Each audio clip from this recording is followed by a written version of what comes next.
She stole my airplane seat, then begged me to save her life. Chapter 1. The seat. She took. When I boarded the plane, the only thing I wanted was silence. Not admiration. Not special treatment. Not another argument about policy, responsibility, or who should sacrifice for whom. Just silence. My name is Serena Cole.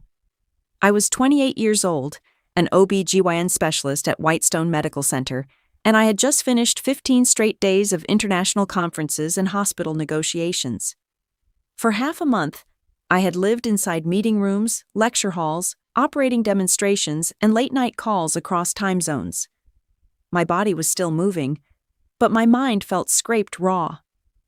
So when my assistant booked my flight home, I asked for one thing: a window seat, seat 15A. I wanted to lean against the wall, watch the clouds, close my eyes, and pretend for a few hours that nobody needed anything from me. The economy cabin was already crowded when I stepped inside. A child was crying somewhere near the back. Someone was trying to force a suitcase into an overhead bin that was obviously too full. A young couple whispered and laughed as if the aisle belonged to them. The air smelled of perfume, instant coffee, and the tired impatience of people waiting for a long flight to begin. I dragged my carry-on down the aisle and counted the rows. 13, 14, 15. Then I stopped. A woman was sitting in my seat. She was pregnant, very pregnant, with one hand resting on her round belly and her shoulder comfortably pressed against the wall beneath the window. She wore a loose ivory sweater, soft makeup, and a faint smile that made it clear she had already decided the matter before I arrived. For a moment, I said nothing. I checked my boarding pass again. 15A, window seat. I looked back at her. "Excuse me," I said politely. "I think you're in my seat." The woman turned her head slowly. She looked at my face, then my coat, then my suitcase, then finally the boarding pass in my hand. Her eyes showed no embarrassment, only annoyance. "Your seat?" she asked. "Yes, 15A." I held out the pass. She glanced at it for less than a second, then leaned closer to the window, as if my proof had only made her more determined to stay. "I know," she said, "but I'm pregnant. Sitting by the window is more comfortable for me. People in the aisle won't bump into me, and I can lean against the wall. You're young. You can sit somewhere else." The sentence landed in the air with the calm confidence of someone asking for something she had no intention of being denied. A few heads turned. She noticed, and her voice became a little louder. "Just be considerate. It's not a big deal. Give it to me." The man beside her sat in 15B. He was broad-shouldered, badly shaved, and slouched with one leg crossed over the other. He had been looking at his phone since I approached. Now he clicked his tongue, still not raising his head. "It's just a seat," he said. "My wife is pregnant. Are you really going to make trouble over this? Stop blocking the aisle and sit somewhere else." His tone was not a request. It was an order. Passengers nearby watched with the familiar hungry attention people bring to other people's embarrassment. Some looked sympathetic, but sympathy that never moves its mouth is only decoration. Some looked impatient, as if the problem was not that someone had taken my seat, but that I had not disappeared fast enough to keep boarding smooth. I looked at the pregnant woman. She rubbed her belly with dramatic slowness. I looked at the man beside her. His thumb kept moving over his phone screen, as if I were less important than a message thread. They were skilled. She played the helpless pregnant woman. He played the aggressive husband. Together, they created a situation where any resistance from me would look cruel. I had seen this tactic before, though usually not on an airplane. In hospitals, people use pain, fear, family, money, threats, tears, and morality as weapons. They turn a physician's duty into a collar and then act shocked when the collar leaves marks. I had spent years learning the difference between kindness and surrender.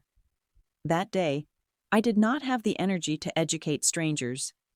So I did not argue. I did not raise my voice. I did not call a flight attendant over to enforce the seating chart. I simply looked at the woman in my seat for one more second, then turned and walked toward the front of the cabin. Behind me, the man laughed. See? That was easy. Some people just need to be told. The pregnant woman made a soft, satisfied sound and shifted her body deeper into the seat by the window. To them, I had lost. To the other passengers, maybe I had been shamed into silence. But silence does not always mean defeat. Sometimes silence is where a better decision begins. At the front of economy, a flight attendant was checking overhead bins. She turned when I approached. "Can I help you, ma'am? Do you have any first-class seats left on this flight?" She blinked, surprised by the question. "Let me check." She tapped on her tablet. Her brows lifted. "We have one seat left, Miss Cole. How much is the upgrade?" $1,800. Done. I took out my phone and paid immediately. The transaction tone chimed less than 30 seconds later. The attendant's expression became warmer, more careful, more professional. "Of course, Miss Cole. I'll process that for you right away. Please follow me." I picked up my carry-on and stepped through the curtain separating economy from first class. It was only a few feet of fabric, but it felt like crossing into another country. Behind me, economy was crowded and restless. In front of me, the cabin opened into space, soft lighting, polished surfaces, and wide seats that looked less like punishment and more like furniture. The noise softened. The air felt cooler. The distance between strangers became civilized. A senior flight attendant greeted me. "Welcome, Ms. Cole. I'm Natalie, the lead attendant. We'll be taking care of you today." "Thank you." She helped store my luggage and showed me to my new seat. It was a window seat. "Of course." I sat down and accepted a warm towel. Then Natalie brought me a glass of champagne. I held the glass but did not drink immediately. Through the window, I watched ground crew members move under the wing. Beyond them, airport lights stretched into the night. For the first time since boarding, my shoulders loosened. I took out my phone before switching it to airplane mode and sent a message to Dr. Linda Hayes. "I'm on the plane," Linda replied almost instantly. "Good. If Angela Reed is there, stay calm. Let them move first." I stared at the screen. Angela Reed. So that was the pregnant woman's name. Linda Hayes was more than my colleague.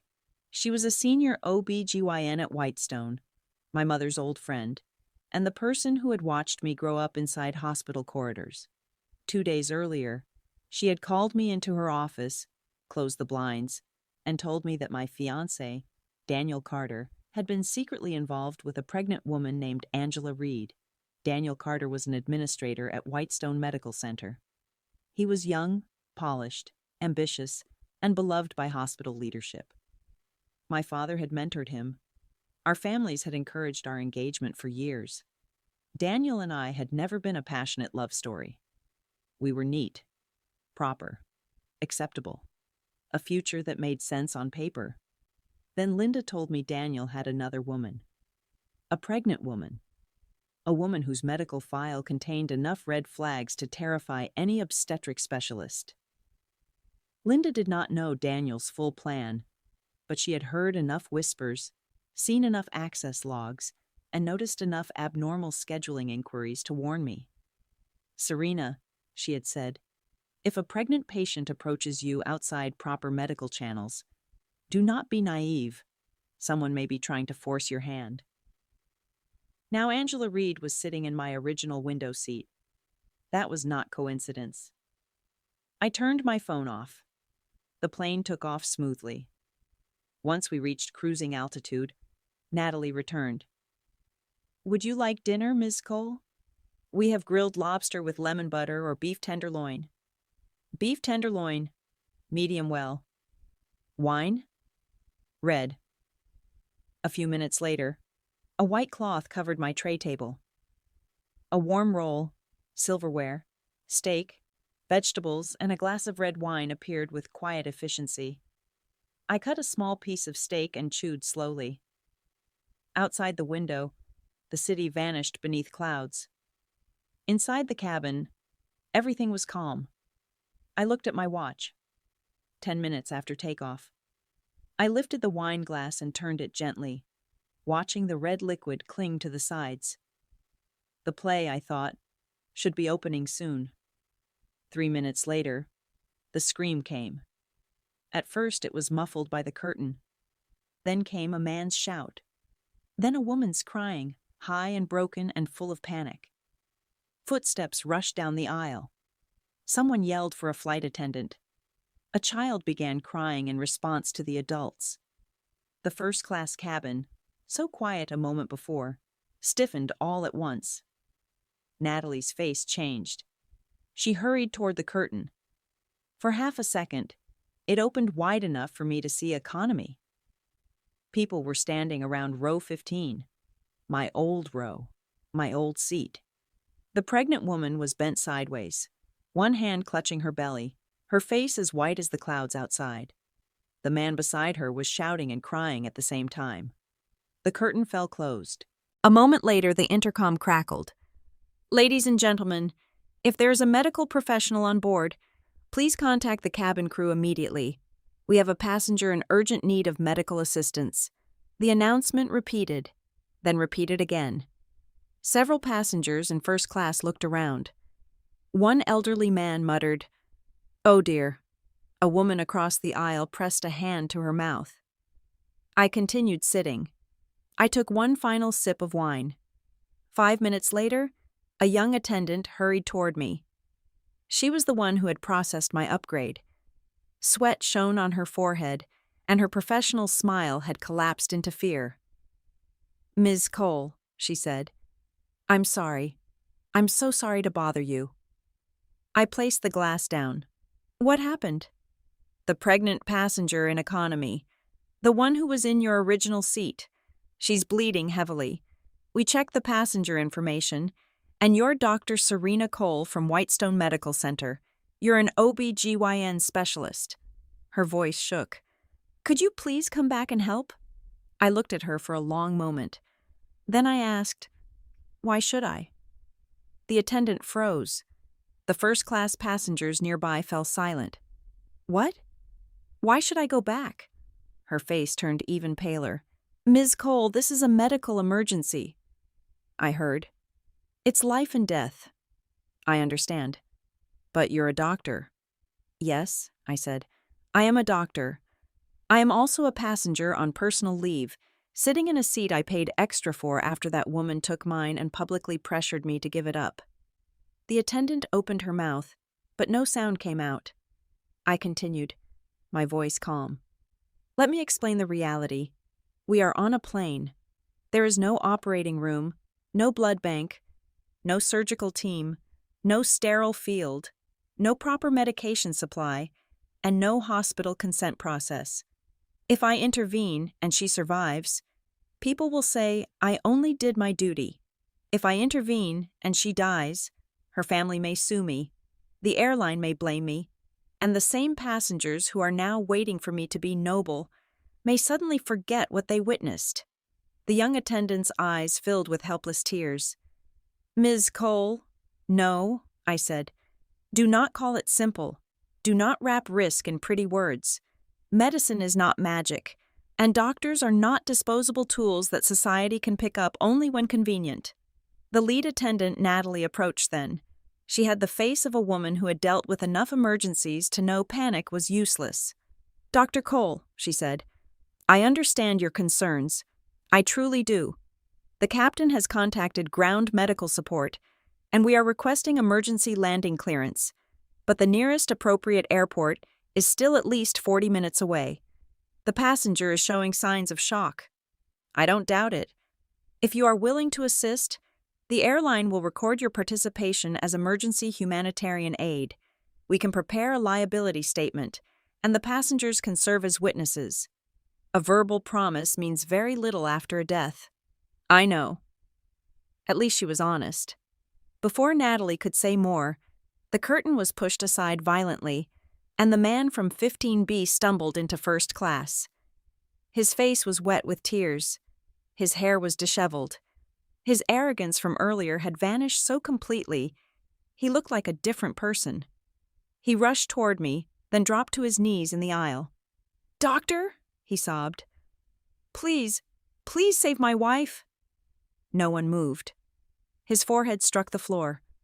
"We were wrong. We shouldn't have taken your seat. I shouldn't have spoken to you like that. Please, save her. Save the baby. I'll do anything." I looked down at him. "Anything?" "Anything. Now you know how to apologize?" He cried harder. "I was wrong. We were both wrong. Please." "You thought I was easy to bully." "Yes, I was wrong. You thought using pregnancy as a weapon would make everyone stand on your side." His body trembled. "Yes, please, Dr. Cole." At the sound of my name, something in his voice changed. Too much hope, too much recognition. I narrowed my eyes. "You know who I am." He froze.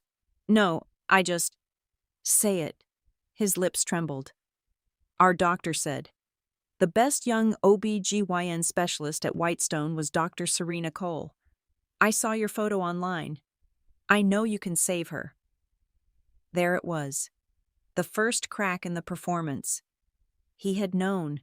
Angela had known. They had not taken a stranger's seat. They had taken mine. The $1,800 I paid had bought more than space.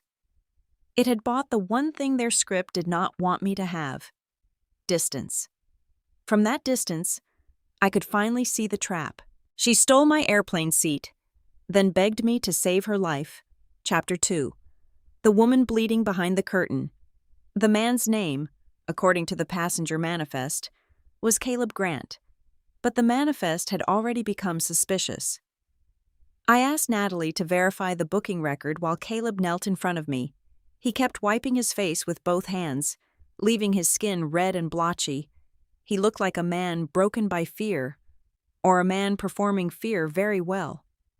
"Caleb," I said, "tell me exactly how you and Angela Reed got these seats." His eyes flickered. "My wife." "She is not your wife." His mouth shut. A soft gasp moved through the first-class cabin. I leaned forward in my seat. "Angela Reed is not legally married to you. You are not her registered emergency contact.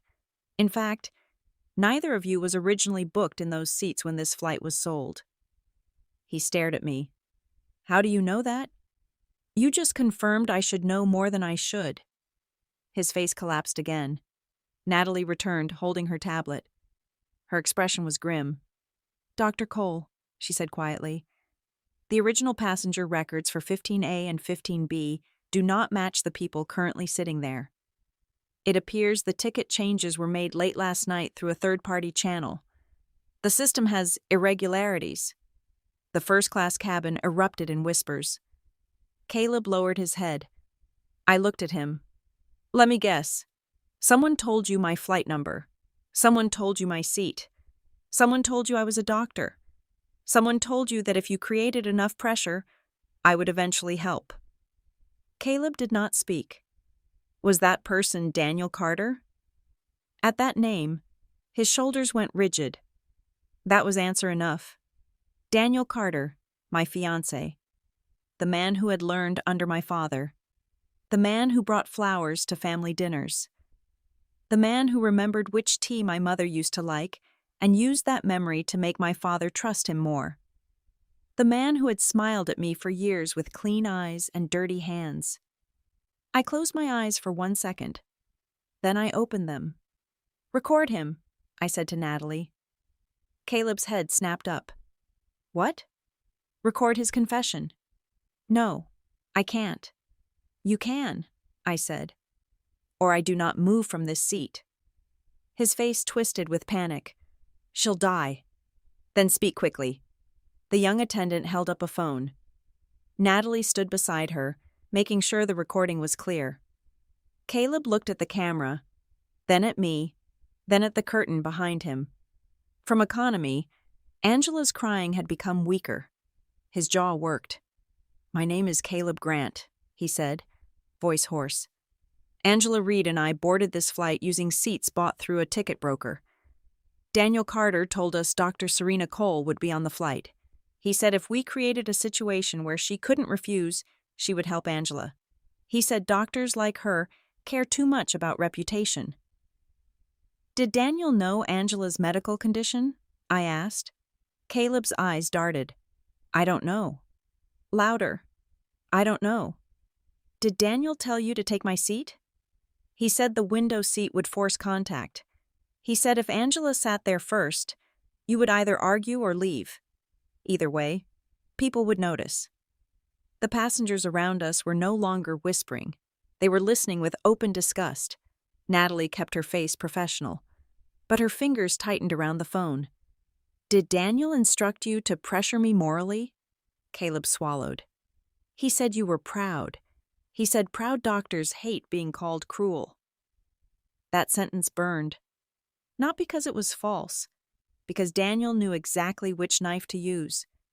I had spent my career trying to be strong enough that no one could bully me. Men like Daniel study strength not to respect it, but to find where it can be turned against its owner. I stood. "Now the waiver." Natalie nodded. "We've begun preparing it. I want it written clearly. I am acting as a volunteer physician under extreme in-flight conditions. There is no proper operating environment, no blood supply, no sterile field, no complete medication support, and no full diagnostic capability. The airline requested emergency assistance after verifying my medical background. The patient's representative requested intervention. No matter the outcome, I and Whitestone Medical Center are not responsible for the limitations of care under these circumstances." "I understand." Caleb signs. You sign as lead attendant. At least 5 passengers sign as witnesses. A man in the first row immediately said, "I'll sign." "So will I," said the woman across from him. The tide had turned. Earlier, passengers had judged me for not surrendering my seat. Now they were angry on my behalf because they had seen the machinery behind the moral performance. People like to believe their outrage is noble. Often it is only late. I turned to Caleb. "You said you would do anything." He nodded quickly. "Anything." "Good. You, Angela Reed, and Daniel Carter will donate $5 million to the Bright Futures Fund within 24 hours of landing. The money will go to girls from poor regions who cannot afford school. You will also publish a public apology to me in 3 newspapers for 3 consecutive days." His eyes widened. $5 million? I smiled coldly. "Suddenly your wife and child are less priceless?" His face flushed. "I don't have that much. Daniel does. Angela's family does. And if this was important enough to stage on an airplane, it is important enough to pay for." Caleb's lips trembled with rage and fear. Around him, passengers began murmuring again. Unbelievable. He was begging a second ago. $5 million for a charity and he's hesitating?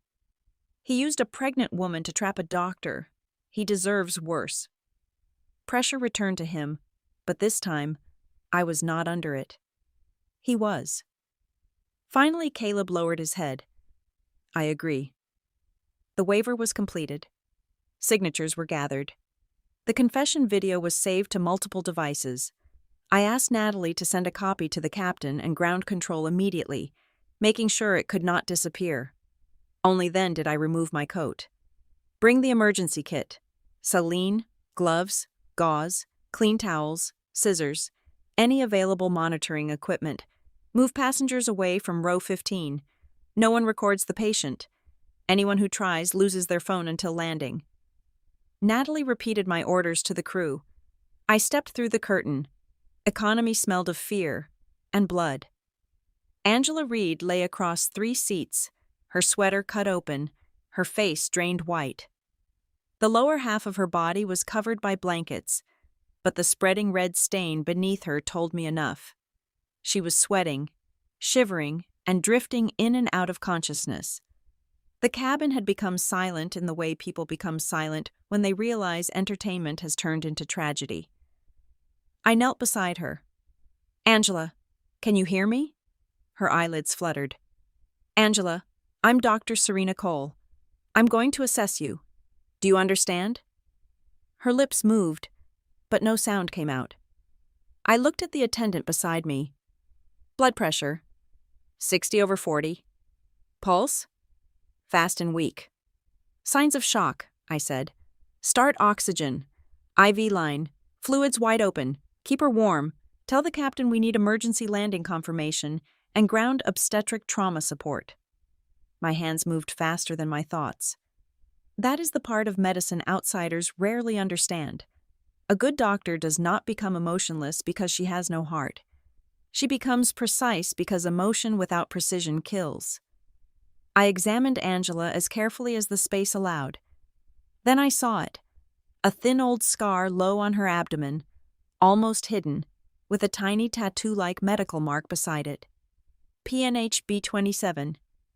My breath paused. PNH. Paroxysmal nocturnal hemoglobinuria. A rare blood disorder involving blood cell destruction and dangerous clotting or bleeding risks. The B27 notation was part of a high-risk classification used in certain internal medical files. This was not a minor pregnancy complication. This was a patient who should have been surrounded by specialists, not sitting in economy at 30,000 feet after a staged seat dispute. Daniel was a hospital administrator. He had access to schedules, records, patient flags, and internal risk notes. If Angela had been treated at Whitestone, he could not have missed this. So why place her on this flight? At first, Linda and I believed Daniel wanted Angela saved.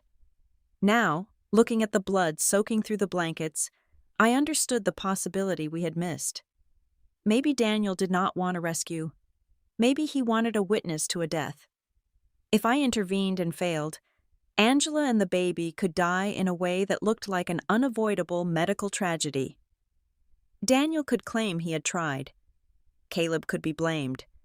I would become the physician of record in an impossible rescue, trapped under legal and moral scrutiny. Daniel would walk away clean. A perfect plan for a man who did not love anyone enough to risk himself.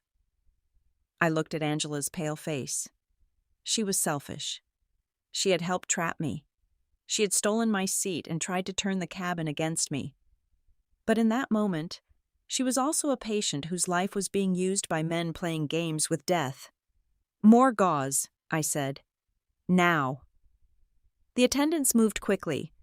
I worked in the narrow space between rows, while the plane shook softly beneath us.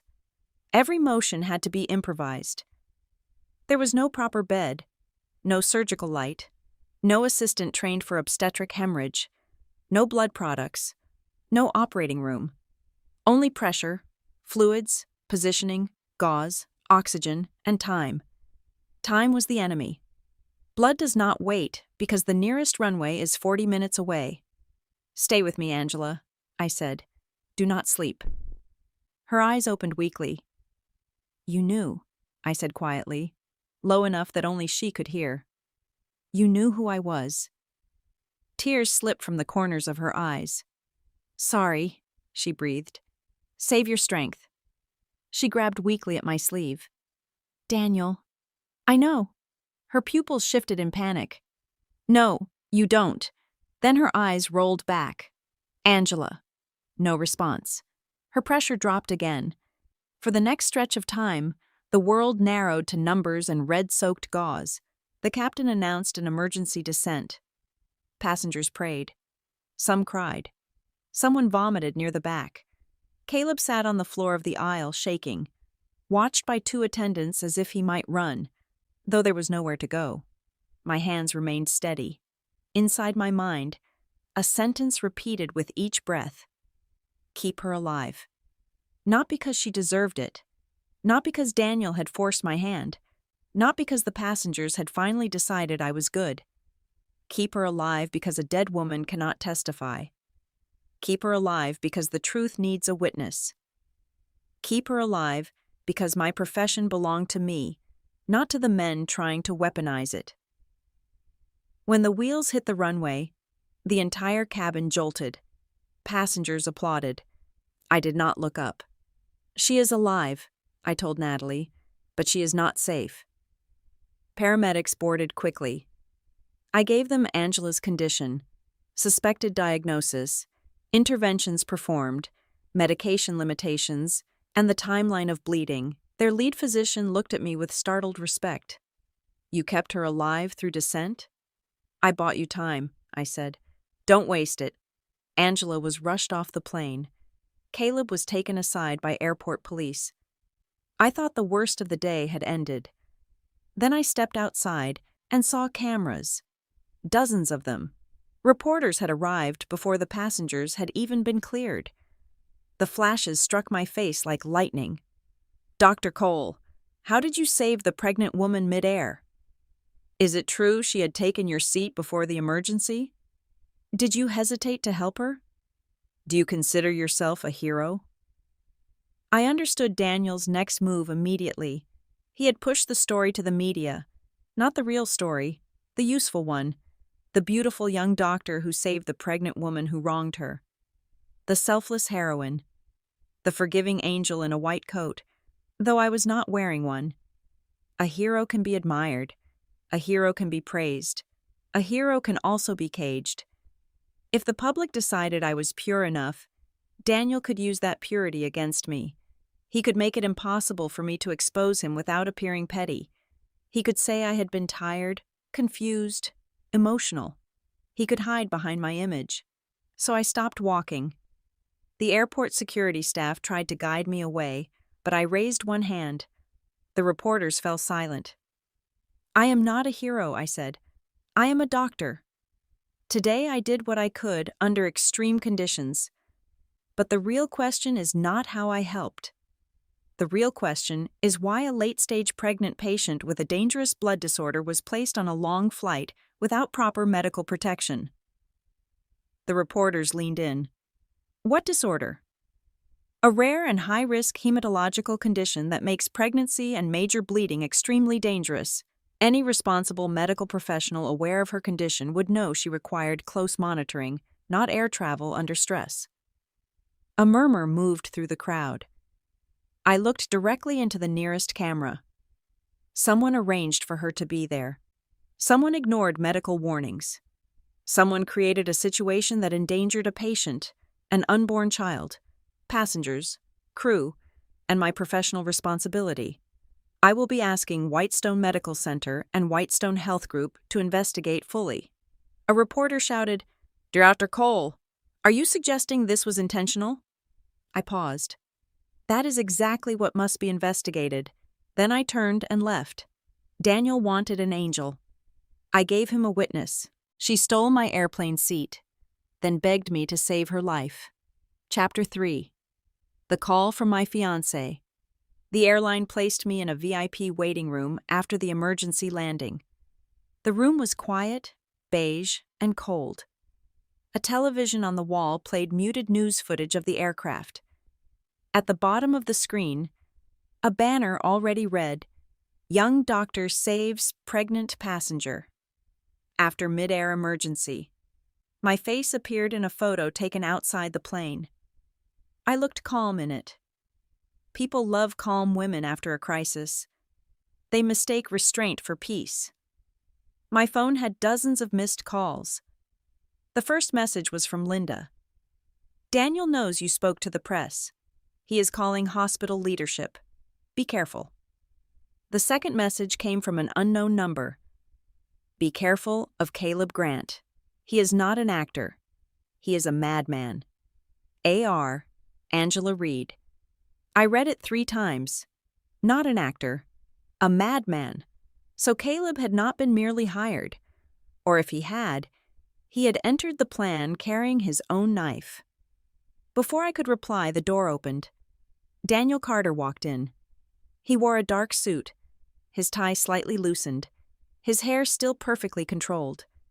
His face carried just enough panic to look human and just enough tenderness to look like a fiancé. If I had not known him, I might have believed the performance. "Serena." He crossed the room quickly and pulled me into his arms. You scared me to death. I did not lift my hands. His embrace tightened for a second, then loosened when he realized I was not responding. I could smell his cologne. Bergamot, cedar, clean soap, and beneath it, faint but clear, a woman's perfume. Sweet, powdery, not mine. I stepped back. I'm fine. He studied my face. I heard there was a medical emergency. A pregnant woman. They said you had to assist during the flight. They told you quickly. The airline called the hospital. Your name came up. Of course I was worried. About me? His eyes softened. Who else would I worry about? Angela Reed. For the first time, something crossed his face before he caught it. Too fast for most people. Not for me. Serena, he said gently, you are exhausted. Maybe this isn't the best time for suspicion. She has PNH-B27. Daniel's expression stilled. I watched him carefully. Did you know? He sighed. I knew she had a complicated medical history. Complicated enough that she should never have been on that flight. She insisted on leaving. Angela has been emotionally unstable. I tried to arrange a safer seat for her, actually. First class. But then she changed plans at the last minute. I don't know how Caleb Grant got involved. The answer came too smoothly. He had prepared it. So you know Caleb. I heard the name from airport police. Angela says he's not an actor. She says he is a madman. Daniel frowned. Angela texted you? Does that bother you? I'm concerned. She is in no condition to communicate clearly. Serena, she almost died. Her statements may not be reliable. There it was again. A woman who speaks against a man is unstable. A doctor who asks questions is exhausted. A patient who survives is unreliable. Daniel used language like surgical silk.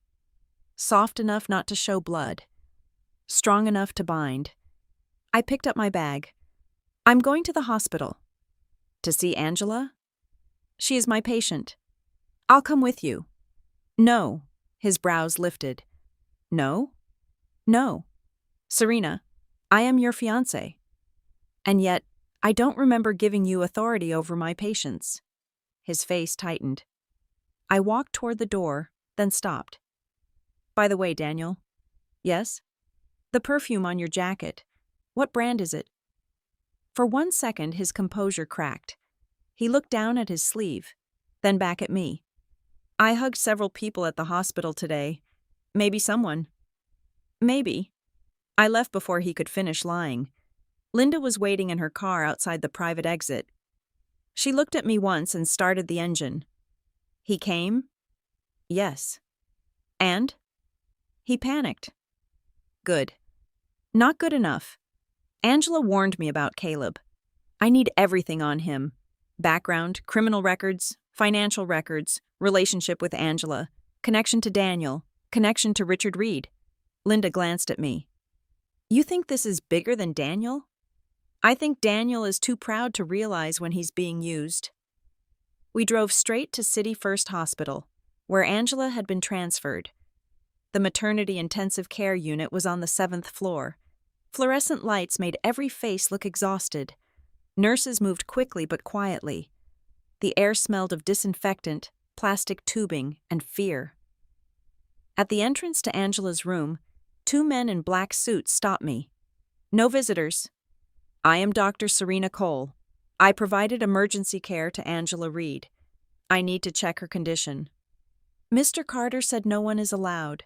I smiled. Mr. Carter is not her husband, not her legal guardian, not her attending physician. On what authority is he controlling access? The men said nothing. Move. They remained still. If you continue blocking a physician from checking a high-risk patient while claiming authority from a man with no legal medical decision-making power, I will call the police and report unlawful restraint and interference with medical care. Several nurses looked over. One of the men hesitated. Then Daniel's voice came from behind them. Serena, why are you here? He stepped out of Angela's room wearing a white coat now, as if costume changes could change truth. He looked surprised, concerned, and faintly disapproving. "Angela needs rest," he said. "I asked them to limit visitors. You asked them to block doctors. I asked them to protect the patient. I am the doctor who kept her alive." He lowered his voice. "Do you really want to argue in a hospital hallway?" "Yes, if the hallway is where you placed your guards." The nurses had stopped pretending not to listen. Daniel's smile strained. "Of course you can see her. No one is stopping you." "Good." I walked past him into the room. Angela lay in bed, connected to monitors, oxygen, and IV lines. Her face was still pale, but her eyes were open. When she saw me, tears gathered instantly. Relief, fear, guilt, all three. Daniel followed me inside and closed the door. I moved to Angela's bedside. "Angela, can you hear me clearly?" She nodded weakly. "Do you understand where you are?" Another nod. Daniel stepped closer and placed a hand near her shoulder. "Angela, don't push yourself. Serena is only here because she worries too much." Angela flinched. It was small, but it was real. I looked at Daniel. "Leave the room." His smile vanished for a second. "Why?" "I need to speak to my patient. We have nothing to hide from each other, do we?" "Apparently, we have at least one pregnant woman to hide." His eyes hardened. I took out my phone and placed it near Angela's pillow. "Angela, you don't need to speak. You only need to nod or shake your head." Daniel's voice dropped. "Serena." I ignored him. "Is the baby Daniel Carter's?" The room froze. Angela's breathing quickened. Her eyes slid toward Daniel, and terror filled them so completely that I felt the answer before she gave it. Then slowly, with tears running down her face, she shook her head. "No." Daniel's mask finally fell. The warmth drained from his face. What remained was cold fury. "You are confused," he said to Angela. His voice was soft enough for a stranger to miss the threat. Angela did not miss it. Her heart monitor began beeping faster. I picked up the phone and stopped the recording. "Thank you." Daniel turned toward me. "You should not have done that." A nurse rushed in. "What happened?" Her heart rate jumped. "Emotional distress," I said. "We are leaving." Daniel followed me into the corridor. He walked ahead of me to a small balcony at the end of the hall. Rain tapped against the glass. He shut the door behind us. For several seconds, neither of us spoke. Then he lit a cigarette. Daniel rarely smoked, only when he was losing control. "What do you want?" he asked. I laughed once. "What do I want?" "Daniel, you arranged for a medically fragile pregnant woman to board my flight, staged a moral trap, tried to force me into an in-flight rescue, then sent guards to control her hospital room. What do you want?" He exhaled smoke. "Fine." The word was flat. "Since you insist on making yourself part of this, I'll tell you. I was already part of it. You chose my seat." His jaw tightened. "Angela Reed is Richard Reed's daughter." That stopped me. Richard Reed was chairman of Whitestone Health Group, the company that owned our hospital. He was powerful enough that department heads lowered their voices when speaking his name. "His only daughter," Daniel said. "Spoiled, reckless, and terrified of her father. She got involved with Caleb Grant years ago.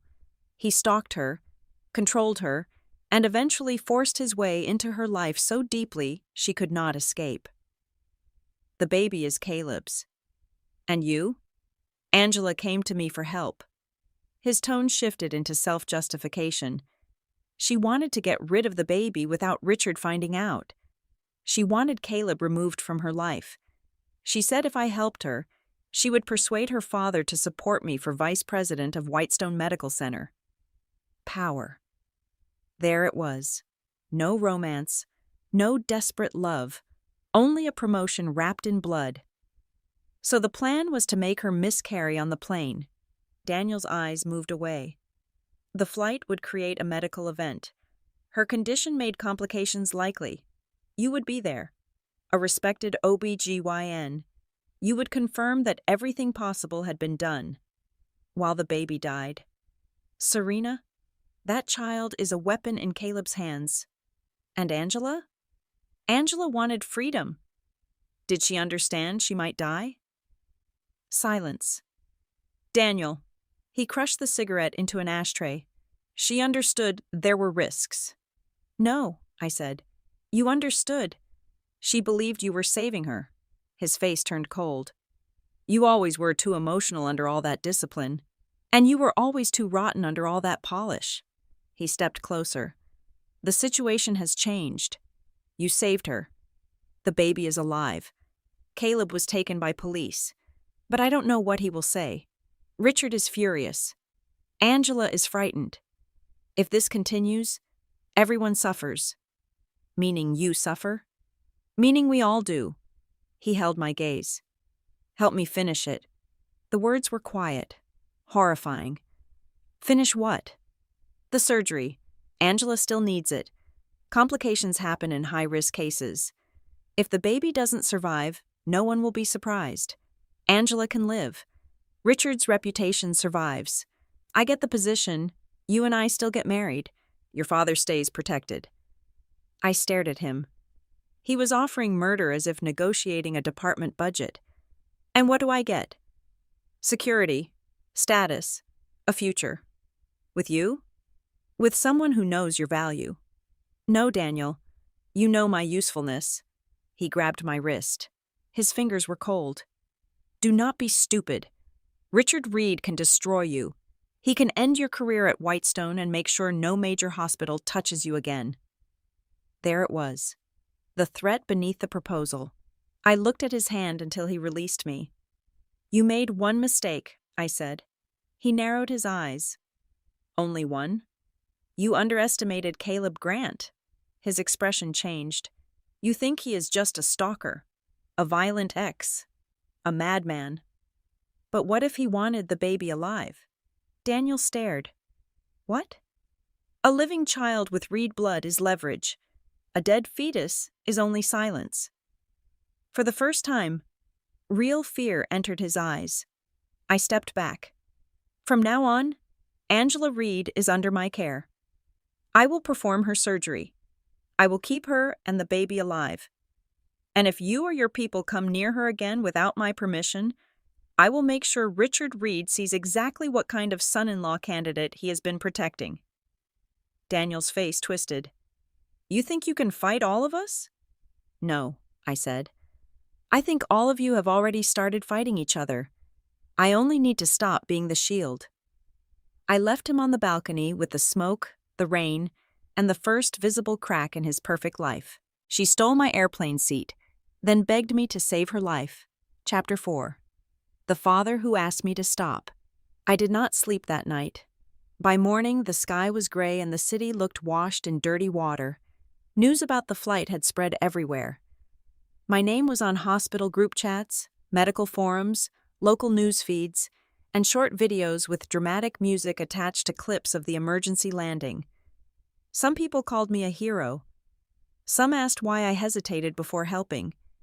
Some said doctors should never refuse. Some said the pregnant woman deserved nothing. Public opinion is a machine that eats nuance and spits out slogans. I ignored most of it. At 6 a.m, my father called. Serena, he said, come to my study. Dr. Robert Cole did not waste words. If he called that early, something had already happened.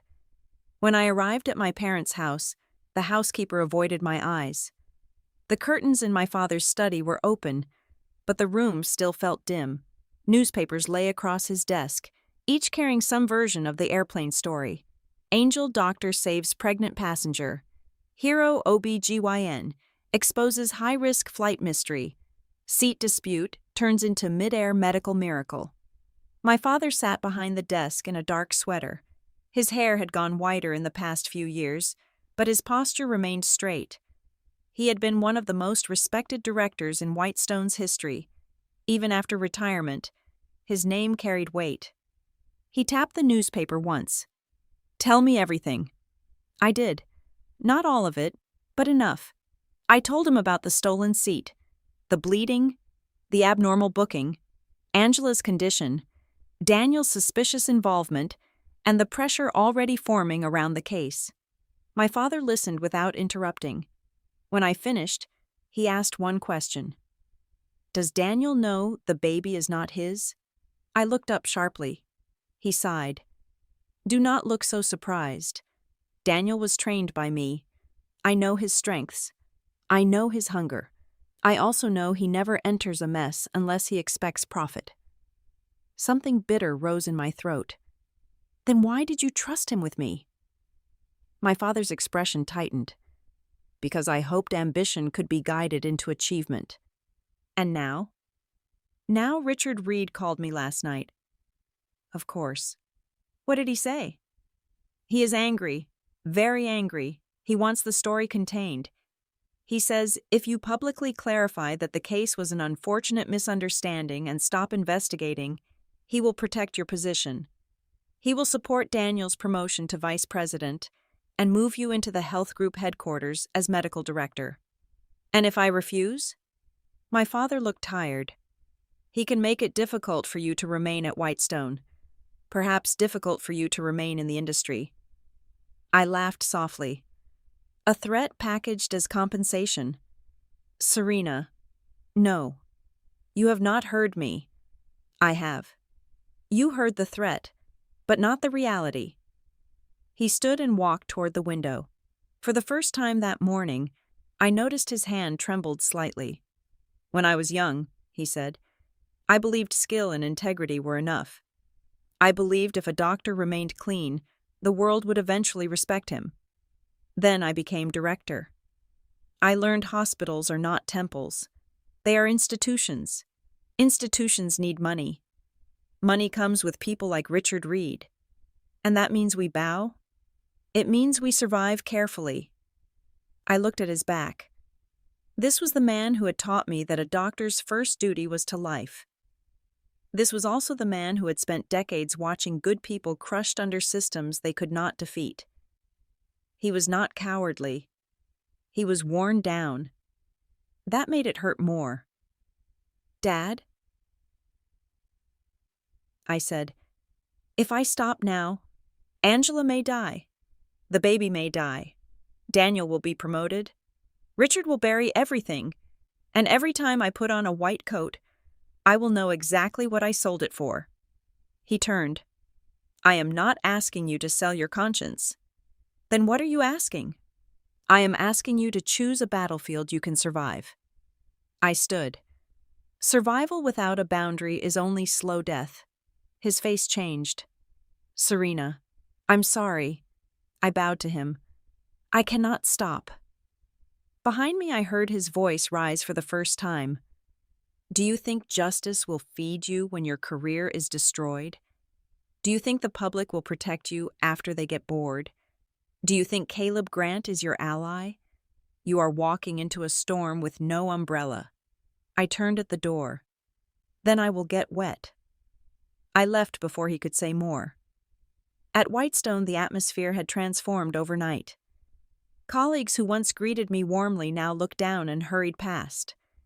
Nurses whispered near medication rooms.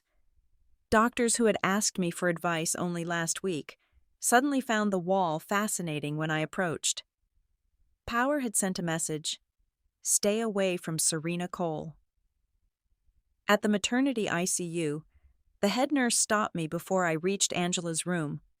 "Dr. Cole," she said, clearly miserable, "the hospital has formed a special expert team.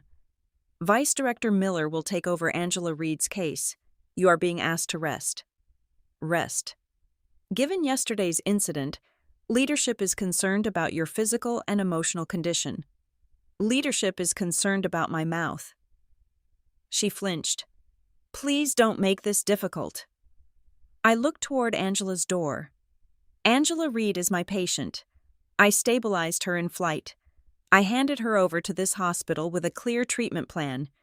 Removing me without medical reason is dangerous." It's the hospital's decision. Then the hospital can write, in the chart, that it is removing the physician most familiar with the patient's high-risk emergency course for administrative reasons. Her face went pale.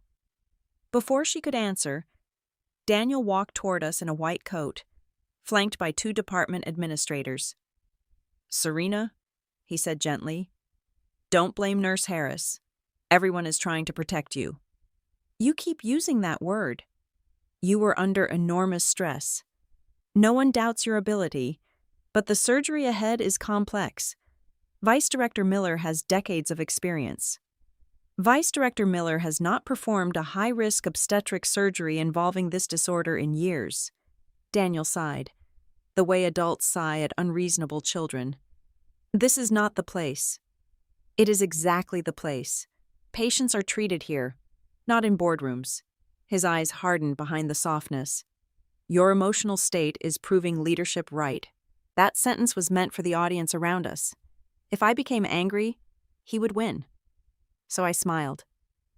"Then let's ask the patient." Daniel's expression shifted.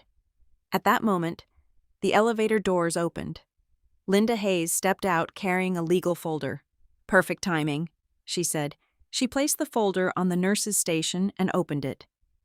Inside was a medical authorization signed by Angela Reed, witnessed by an attorney, stamped with a red fingerprint, and scanned into an official legal system. I read it aloud. "I, Angela Reed, voluntarily entrust all treatment decisions for myself and my unborn child to Dr. Serena Cole of Whitestone Medical Center. Other than Dr. Serena Cole, I refuse any invasive procedure by any other physician.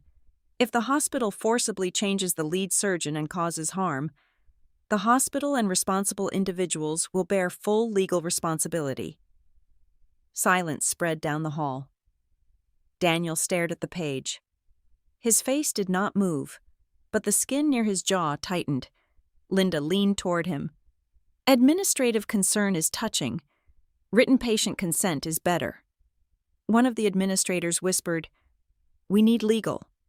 "Good idea," I said. "Call them. Meanwhile, emergency surgery cannot wait for your fear to find paperwork." I took the authorization and walked toward the operating suite. Daniel caught my arm. "Serena." I looked down at his hand. He released me. His voice became very low.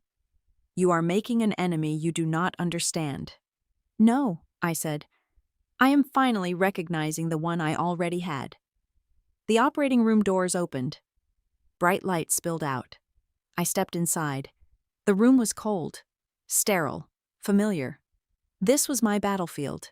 My team was waiting. I had chosen them carefully, but I knew Daniel would have tried to place someone inside. Men like him always do. My eyes moved around the room.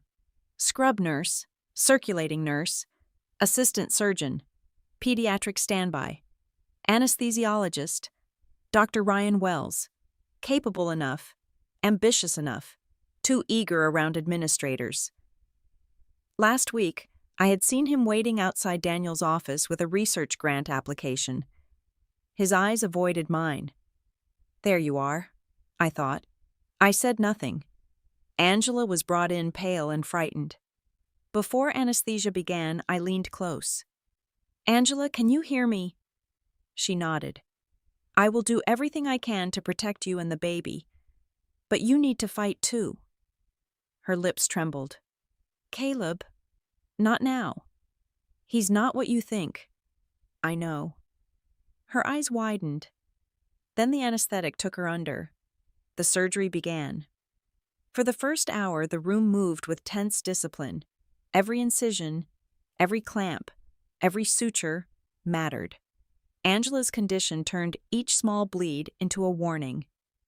My hands remained steady, but my mind tracked more than anatomy. I tracked Ryan. His dosage changes, his timing, his eyes. 2 hours in, we reached the dangerous stage. Ryan suddenly spoke, his voice urgent. Blood pressure dropping, heart rhythm unstable, possible hemorrhagic shock. We need to end the pregnancy. Recommend emergency hysterectomy. The room froze. A hysterectomy would likely end the baby's chance. Exactly what Daniel wanted. I did not lift my head. "Be quiet." Ryan stiffened. "Dr. Cole, the patient is crashing. The surgical field is controlled. The monitor—" "The pressure drop is medication-induced," I said. "You increased the anesthetic dosage beyond the standard range." His breathing changed. I did not. I looked up for the first time. Central venous pressure is stable. Oxygen saturation is stable. Estimated blood loss is not consistent with shock. If you cannot tell the difference between hemorrhage and your own drug effect, then you should not be in this room. Every person in the operating room turned toward Ryan. Sweat gathered above his mask. "Adjust it," I said. "Now, bring her pressure back. If you fail in 3 minutes, leave the room and prepare for the medical board." He obeyed. Of course he obeyed. People hired to do dirty work are often brave only before they are named. The pressure stabilized. No one spoke unnecessarily again. The surgery lasted nearly 8 hours. When I placed the final suture, my back ached, my hands were stiff, and my entire body felt hollowed out. But Angela Reed was alive. And so was the baby. A boy. Small, fragile, furious at the world, and breathing. When I stepped out, Daniel was waiting in the hall. He stood quickly. "How is she?" I removed my mask and looked him in the eye. "Your problem survived." His face became ugly. I walked past him. Back in my office, I locked the door and removed a sealed evidence bag from my drawer. Inside was an IV line from the operating room. Near one connector was a tiny puncture mark. Someone had tried to inject something. Maybe Ryan had lost courage. Maybe someone else had succeeded in another way and failed to dose enough.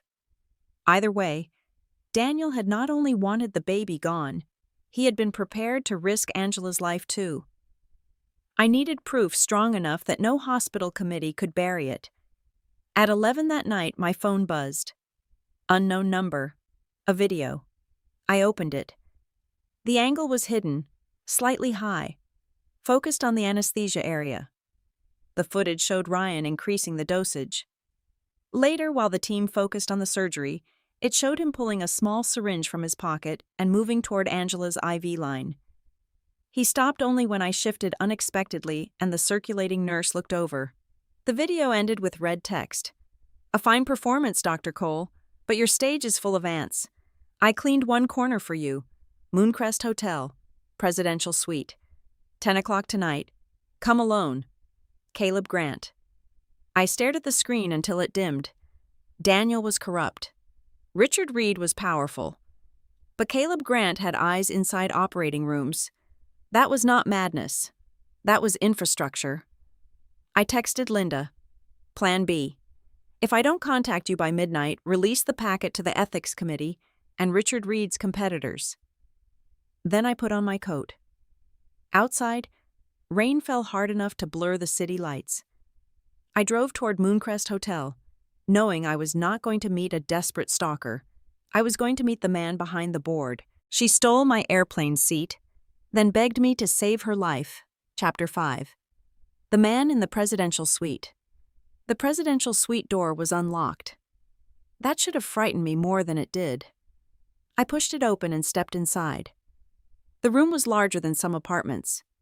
Warm lights glowed over dark wood, cream carpets, and glass walls overlooking the entire city. Rain streaked the windows. Far below, traffic moved like red and white blood through the streets. A man stood near the window with his back to me. He wore a black silk robe and held a glass of red wine. He did not look like the man who had cried on the plane. He did not look like the man who had bowed his head in front of passengers. He did not look like the unstable ex-lover Angela had warned me about. He looked like the owner of the storm. "You came," he said. "Who are you?" He turned.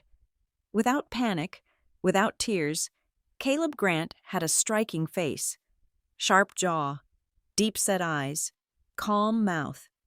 There was no trace of the broken man from the aisle. Caleb Grant, he said. At least, that name will do.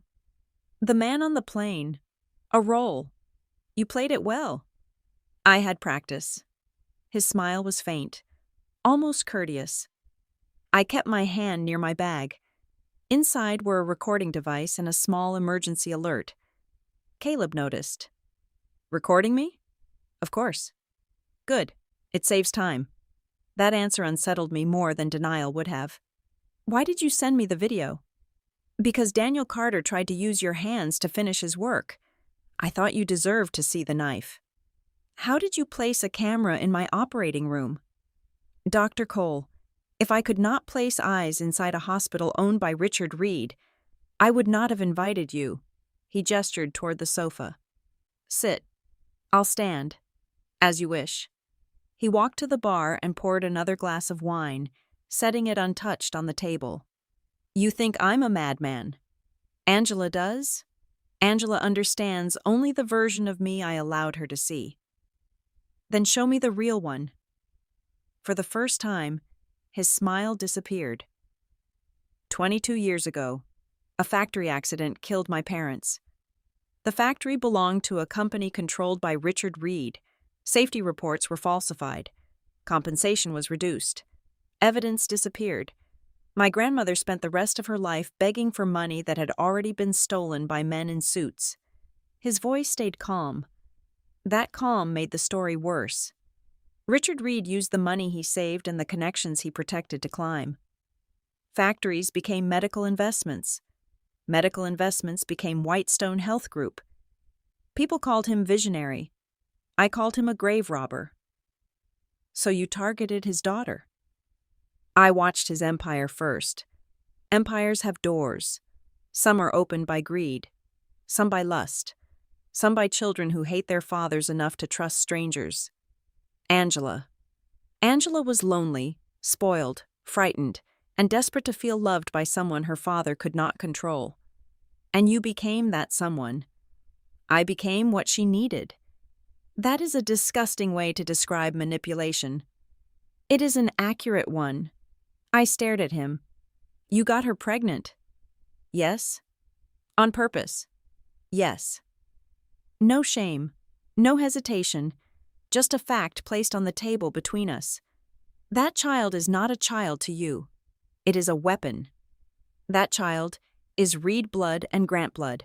Richard Reed values bloodlines, reputation, and control. I want him to face a truth he cannot buy away. I want him to know that the family he destroyed returned through his own daughter. Cold spread through me. You are not better than Daniel. I never claimed to be. Then why should I cooperate with you? Because Daniel wants Angela dead when convenient.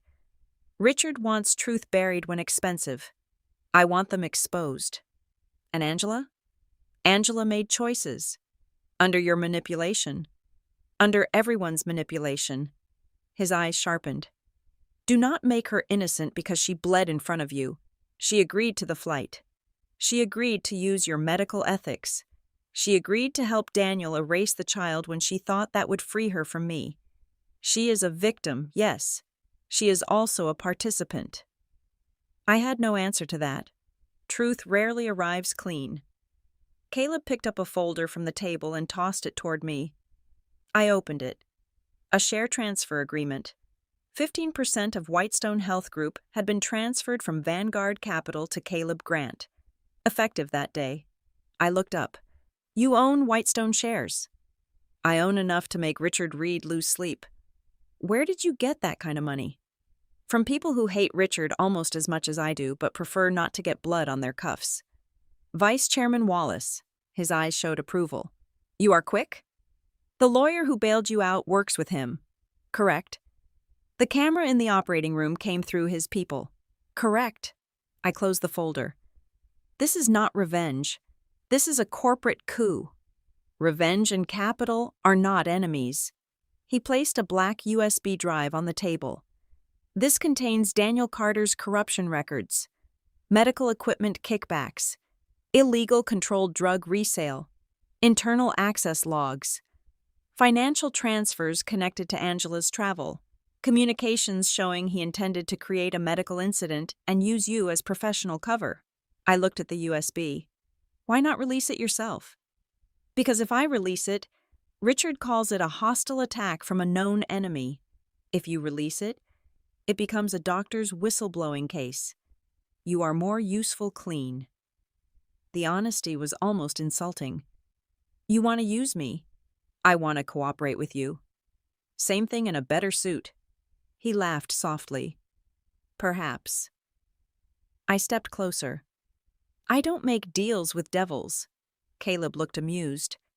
But I can cooperate with an ally if the enemy is worse. His expression changed, just slightly. That is why I chose you. You chose me because Daniel chose me first. No, he said. Daniel chose your reputation. I chose your refusal. I did not like how well he understood that. He continued. I watched you leave that seat. Most people would have argued. Some would have surrendered. You paid to step outside the script. That is rare. I paid because I was tired. You paid because your dignity was worth more than public approval. For a moment, neither of us spoke. Rain hit the windows like static. Finally, I picked up the USB. What do you want from me? Keep Angela and the baby alive. Expose Daniel. Force Richard Reed to protect his daughter publicly. Then show the board what he protected privately. Once Richard loses moral authority, Wallace moves. The group fractures. Richard falls. And what happens to Angela? She leaves with enough money to survive. The baby? He lives. With you? Caleb's face changed for the first time. Pain, brief and buried quickly. No, I am not fit to raise a child. That was the first human thing he had said. I put the USB into my bag. If you touch my clinic, my patients, Linda, or my father, I will burn every file you gave me and testify against you. He smiled. I would expect nothing less. I left Mooncrest Hotel without drinking the wine. Instead of going home, I drove to my father's house. It was past midnight when he opened the study door. Serena? I need you to see something. We sat together in the glow of his computer and watched Daniel Carter rot in high definition. File after file. Payments from medical suppliers. Fake procurement records. Drug inventory discrepancies. Messages with Angela. Messages with intermediaries arranging the flight. Internal access logs, proving he had opened Angela's medical file repeatedly before the trip. By the final video, my father was no longer sitting straight. He looked old. Not retired old. Betrayed old. The kind of old that comes when a person realizes he protected the wrong man for years. Dad, I said quietly, do you still want me to stop? He closed his eyes. His hands trembled. For a long time, he said nothing. Then he waved one hand. It was not permission. It was surrender. The next morning was Whitestone Medical Center's annual board meeting. Richard Reed sat at the head of the conference table, heavy-faced and powerful. Daniel sat to his left in a tailored suit, wearing the contained smile of a man waiting for his reward. He thought I had yielded. He thought my father had pressured me into silence. He thought Richard's offer had worked. Then the door opened. I walked in. Everyone turned. Richard's face darkened. Dr. Cole, he said, this is a board meeting. Who allowed you in? I did, said my father. Dr. Robert Cole walked in behind me, wearing the formal suit he had not worn since retirement. The room shifted. Even Richard Reed could not ignore my father's name. My father placed a folder on the table. As honorary director of Whitestone Medical Center, I submit a real name accusation against Daniel Carter for duty-related crimes, embezzlement, bribery, illegal resale of controlled medications, and abuse of administrative authority. Daniel shot to his feet. This is slander. My father's voice was steady. The evidence is here. The door opened again. This time, disciplinary investigators entered. They walked directly to Daniel. Daniel Carter, you are suspected of multiple serious professional and financial crimes. Please come with us for investigation. The handcuffs clicked.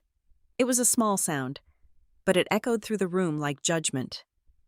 Daniel looked at me then, not with regret, with hatred. Serena, he said, you think you won? No, I said. I think the first surgery is over. He was dragged out. Richard Reed slowly stood. His face was iron. Very impressive, Dr. Cole. A dramatic act of righteousness. But removing Daniel Carter does not touch me. I looked at him. Chairman Reed, your daughter disagrees. I connected my phone to the conference screen. Angela Reed appeared on the wall, pale in a hospital bed, holding her newborn son close to her chest. Her voice shook, but every word was clear. Dad, Daniel wanted my baby dead. He used my illness. He told me everything would look like an accident. You knew I was in danger, but you cared more about reputation than me. Her tears fell onto the baby's blanket. Why are you protecting the people who tried to kill your daughter and grandson? The room exploded. Directors whispered. Executives looked at Richard with shock and calculation. In a boardroom, morality is rarely pure, but scandal has its own gravity. I faced them. This is not a family misunderstanding. This is attempted medical manipulation, abuse of corporate authority, and a cover-up involving patient safety. If Whitestone chooses silence, everyone in this room becomes part of it. Richard's mouth opened. No words came out. His hand went to his chest. His face twisted. Then he collapsed. People rushed forward. Someone shouted for emergency help. I stood still. A stroke, most likely. Sudden, brutal, and entirely human. The first domino had fallen. She stole my airplane seat, then begged me to save her life. Chapter 6. The Empire That Bled Quietly. Richard Reed survived the stroke, but he did not survive the boardroom. That distinction mattered. In a hospital, survival means a pulse, a blood pressure, a body that still answers to medicine. In a corporation, survival means control. It means people still lower their eyes when you enter. It means signatures still wait for your pen. It means loyal men still answer your phone calls before their own wives. Richard kept the first kind of survival. He lost the second before the ambulance left the building. As paramedics carried him out of the conference room, Vice Chairman Wallace stood very still beside the long table. He had the expression of a man watching an old tree fall after years of quietly cutting its roots. Around him, directors whispered into phones, assistants ran in and out with files, and Daniel Carter's empty chair sat at Richard's left like a stain no one wanted to touch. My father stood beside me. For the first time in my life, I saw him look at Whitestone not as a hospital, not as his life's work, but as a machine he had helped keep running without understanding how much blood had entered its gears. Serena, he said quietly. I looked at him. He did not ask whether I was all right. That would have been too small a question. Instead, he said, This will not end today. I know. Richard Reed has allies. I know. Wallace is not clean either. I know. He turned toward me then. His eyes were red, not from tears, but from the exhaustion of an old man who had spent one night watching the collapse of every compromise he had ever justified. Then why are you still standing in the middle of it? Because Angela and the baby are still alive. He closed his mouth. That was the answer no administrator could argue against. Daniel had always thought in systems. Richard had always thought in power. Caleb thought in revenge. Wallace thought in opportunity. My father, for too many years, had thought in survival. But medicine begins with a body. Angela Reed's body was still in a hospital bed. Her child was still in neonatal observation. Their existence had become evidence. That made them valuable. It also made them vulnerable. I left the boardroom before the emergency committee could form a prettier version of the truth. Linda was waiting near the elevators with 2 coffees, one for me and one for herself. She handed mine over without a word. "How bad?" she asked. "Daniel was taken." "Good." "Richard collapsed." "Better." "Wallace is moving." "Expected." Angela's video played in front of everyone. Linda took a slow breath. "Then we need to protect her before someone decides silence is cheaper than recovery." That was why I liked Linda. She did not waste time worshiping justice after it appeared. She asked who justice might fail to protect next. We went straight to the maternity ICU. Angela was awake when I entered. She was pale, thin, and weak, but her eyes were clearer than before. The baby had been taken to the neonatal unit, and I could tell from the way her gaze kept drifting toward the door that she counted every minute he was out of sight. "You played it?" she whispered. "Yes." "In front of my father?" "Yes." Her lips trembled. "Did he say anything?" "He collapsed before he could." For a moment, something like grief crossed her face. Then anger. Then a tired emptiness. People think abused daughters stop loving dangerous fathers the moment they understand the danger. That is not how blood works. Blood is not a switch. A father can be a prison and still be the first face a child searches for when pain arrives. Angela turned her face toward the window. "I used to think if I became useful enough, he would forgive me for being weak." "Forgive you for what?" "For not being a son. For not being obedient. For falling in love with the wrong person. For wanting to leave." "Caleb?" At the name, her fingers tightened on the blanket. I don't know if what I felt for Caleb was love. Maybe at first. Maybe I loved that he looked at me like I was a person and not an asset. Maybe I loved that he hated my father more openly than I did. But later, I realized hate can dress itself as love when it wants to get close. "Did he force you?" Angela's eyes filled with tears. "Sometimes. Not always. That's the part I hate most. If he had always been a monster, I could hate him cleanly. But Caleb knew how to be gentle when gentleness helped him. He knew when to disappear, when to return, when to make me afraid, when to make me miss him. He made me feel like choosing him was rebellion. Then one day, I woke up and realized rebellion had become another cage. I listened. Doctors are trained to ask efficient questions, but some answers cannot be rushed. They come out covered in shame, and shame tears if pulled too hard. "Daniel knew?" I asked. "Enough. Enough to use it," she nodded. "Daniel said he could help me. He said my father would never accept the baby.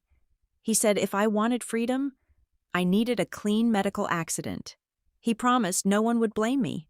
He promised you would understand after it happened." I almost laughed. Daniel had even prepared forgiveness on my behalf. "What did he say about me?" Angela looked at me then, truly looked. "He said you were proud, but predictable. He said if a patient needed you, you would never refuse in the end. He said your weakness was that you couldn't let someone die." My hand tightened around the bed rail. A doctor's oath can become a blade when held by the wrong person. Angela whispered, "I believed him." "I know. I'm sorry about the seat." Such a small sentence after such a large disaster. But maybe small apologies are the only kind a person can give when the real debt is impossible to repay. "You didn't steal a seat," I said. "You helped them test whether I would surrender my boundary." Her tears fell. "And you didn't." "No." "Why did you come back?" I looked at the monitors, the IV line, the pale woman in front of me. "Because saving you after setting my conditions was my choice. Saving you because they cornered me would have been theirs." Angela was silent. Then she nodded. "I understand." I did not think she fully did. But she might someday. That afternoon, the first wave of retaliation arrived. Hospital leadership requested that I cooperate with an internal review regarding professional conduct during a public-facing medical incident. The wording was beautiful. The meaning was simple. They wanted to find something to hold over me before regulators held something over them. Then an anonymous online post accused me of delaying treatment on the plane out of personal resentment. It claimed I demanded money before touching Angela. It claimed I was arrogant, cruel, and hungry for attention. The post spread fast. Too fast. Within an hour, clips of my airport statement appeared beside captions asking whether the hero doctor was actually a cold-blooded opportunist. By evening, Daniel's supporters had begun their work. A nurse I barely knew sent me a screenshot with the message, "I'm sorry, but you should see this." Under a video of me facing reporters, thousands of comments argued about my morality. A real doctor wouldn't ask why she should help. She demanded $5 million while a woman was bleeding. Pregnant women are always bullied. Rich female doctors are the worst. But other comments pushed back. She was trapped. Did you miss the confession? Why was that patient on the plane? Why did her fiancé arrange it? The battle moved online, where truth and stupidity wear the same font. Linda entered my office without knocking. "You need to release the first confession video." "Not yet." "Serena, if I release it now, Daniel's side will say it was coerced during an emergency. They will attack the waiver. They will make the donation condition the focus." "Then what are you waiting for?" "For Caleb." She stared at me. "You are waiting for the madman? He has a better sense of timing than Daniel." I hate that sentence. So do I. At 9 that night, a new account appeared online. It posted a complete timeline. Ticket changes, seat records, cabin crew statements, Caleb's confession, the emergency waiver, edited enough to protect Angela's body and medical privacy, but complete enough to show the trap. The account name was simple. Better Seat. Linda looked at it and said, "Your madman has branding." I should have been angry that Caleb acted without asking. Instead, I felt a strange relief. The narrative shifted within minutes. The same people who had accused me of cruelty now called me disciplined. The same accounts that questioned my ethics suddenly demanded investigation into Whitestone. Online morality is shamelessly flexible. By midnight, the phrase, "medical trap at 10,000 meters, was trending. By morning, Whitestone Health Group issued a formal statement promising full cooperation with authorities. No apology. Never an apology at first. Only cooperation. Cooperation is what institutions call fear before lawyers approve remorse. Daniel, according to Linda's contacts, had begun claiming he was framed by Caleb Grant and manipulated by Angela Reed. He insisted he had only wanted to help a distressed patient. He said I was resentful because our relationship had been troubled. That made me smile. Troubled relationships are convenient graves. Men bury many crimes there and label the mound private matter. But Daniel had forgotten something. Private matters become public when they touch public systems, public patients, and public money. Within days, investigators searched Daniel's office. They found more than even Caleb's USB had promised. Hidden cash, unreported supplier agreements, falsified procurement reviews, a second phone with messages to Angela. A third-party payment record linked to the ticket broker, access logs showing he had opened my flight schedule through hospital travel coordination data. My name had not been guessed. It had been selected. At the same time, Richard Reed lay in a private stroke unit, unable to speak clearly, while men who once toasted him began dividing his influence in careful whispers. I visited him once. Not as family, not as ally, not as enemy. As a doctor, checking the man whose choices had nearly killed his daughter. His right side was weak. His mouth drooped slightly. His eyes, however, remained sharp and furious. When he saw me, the monitor showed a rise in heart rate. "Dr. Cole," said the neurologist beside him, nervous. "Keep it brief." I stood at the foot of the bed. Richard tried to speak. The sounds came out slurred. I understood none of it, but the hatred was clear. Your daughter is alive, I said. Your grandson is alive. You may decide later whether that is punishment or mercy. His eyes widened. Daniel will face investigation. Angela has given a statement. The board is moving without you. His hand twitched against the blanket. That is what happens when a man builds everything on silence. The first scream brings the ceiling down. The neurologist looked horrified. Dr. Cole! I turned and left. Some people deserve comfort from doctors. Some deserve treatment. The two are not always the same. She stole my airplane seat, then begged me to save her life. Chapter 7. The Price of Keeping Someone Alive. Angela's recovery was not smooth. Her body had endured severe bleeding, emergency intervention in an aircraft, high-risk surgery, and the stress of becoming the center of a scandal before she could even hold her son properly. For weeks, she moved between fever, exhaustion, nightmares, and silence. I remained her attending physician because the authorization still stood, and because no one at Whitestone dared remove me after the public documents emerged. That did not mean they welcomed me. My office became a strange island. Patients still asked for me. Nurses still followed my orders. Administrators stopped inviting me to meetings unless lawyers were present. It was the most peaceful the hospital had ever been. The baby remained small but stubborn. Angela named him Noah. She did not ask Caleb. She did not ask Richard. She told me the name while sitting beside the incubator, one palm resting against the glass. Noah, she said, because at least one person should get to survive the flood. I looked at the child. Tiny fist, wrinkled face, fierce lungs when annoyed. He had become a symbol to too many people already. Reed blood, Grant blood, evidence, leverage, future inheritance, revenge. I wrote his name in the chart as Noah Reed and felt an unreasonable anger that the first kind thing I could give him was accurate paperwork. Angela watched me. Do you think Caleb will take him? I don't know. Would you let him? I am not the law. That is not what I asked. I closed the chart. I would fight for what is medically and legally safest for the child. That's a doctor's answer. It's the answer I can live with. She looked back at Noah. I used to think Caleb was the only person who saw how ugly my father's world was. Daniel looked clean, but he wanted to climb inside it. Caleb wanted to burn it down. I thought burning was more honest than climbing. Fire still destroys what it touches. I know that now. A week later, Caleb sent a legal letter through an attorney. He did not request custody.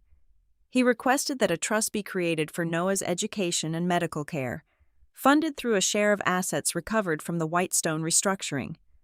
The letter stated he would not approach the child without Angela's written consent and future court approval. It was almost civilized. That made it more unsettling. Linda read the letter and said, "Either he has grown a conscience, or he has hired excellent legal counsel. Both may be true. You sound like you want to believe in him. I want predictable enemies. Then you're out of luck." Daniel's formal hearing came first. Before the criminal trial, there was the hospital ethics hearing. It took place in a conference room that had been redesigned after Richard's collapse, as if new chairs could hide old rot. Daniel wore a navy suit and no handcuffs. His lawyer sat beside him. He looked thinner, but he still knew how to arrange his face into wounded dignity. I sat across from him with Linda and my father. The panel asked questions in the careful tone institutions use when they want answers without admitting they fear them. Did Daniel access Angela Reed's medical file? Yes. Did he have clinical justification? No. Did he communicate her condition to non-medical individuals involved in flight planning? Evidence suggested yes. Did he coordinate travel arrangements? Financial records suggested yes. Did he attempt to influence the surgical care team? Ryan Wells had already confessed enough to save himself from the deepest pit. He admitted Daniel had approached him before the surgery. Daniel did not explicitly order him to kill anyone. Men like Daniel rarely use clean verbs. He had said Angela's pregnancy was medically hopeless, that preserving the mother's life mattered more than a dangerous fetus, and that if complications required decisive action, the hospital leadership would support him. Then money appeared in Ryan's account. Then Ryan increased medication dosage and prepared a syringe he claimed he never intended to use. Cowards love almost crimes. They think hesitation makes them innocent. Daniel listened to Ryan's recorded statement without moving. When it was my turn, Daniel's lawyer tried the emotional angle. "Dr. Cole, is it true your engagement to Mr. Carter had been under strain before this incident?" "Yes."